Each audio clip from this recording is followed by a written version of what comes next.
வரேன்னா பூஜை ரூமில் நம்ம ஆர்டினரி நமக்கு 6 மணின்னா விளக்கு ஏற்றுவோம் இல்லையா? 8 மணிக்கு கரெக்டாக 8 மணி 8 மணிக்கு ஒரு விளக்கு அகல் விளக்கு ஏற்றி 8 காயின்ஸ் எடுத்து வச்சுக்கோங்க.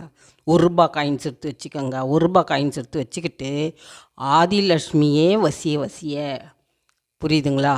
அஷ்டலட்சுமியே வசிய வசிய, சந்தானலட்சுமியே வசிய வசிய, கஜலட்சுமியே வசிய வசிய, தனலட்சுமியே வசிய வசிய, தானியலட்சுமியே வசிய வசிய, விஜயலட்சுமியே வசிய வசிய, மகாலட்சுமியே வசிய வசிய. புரியுதுங்களா? இந்த 8 காயின்ஸையும் அந்த 8 முறை 8 லக்ஷ்மிக்கு வைக்கிற மாதிரி அந்த விளக்காண்ட சொல்லி வைங்க. வச்சுட்டு நாங்கள் இந்த காலையில் எழுதாதனால இந்த ஒரு 8 காயின்ஸை வச்சு உங்களை வேண்டிக்கிறேன். எனக்கு இந்த வரத்தை நீங்கள்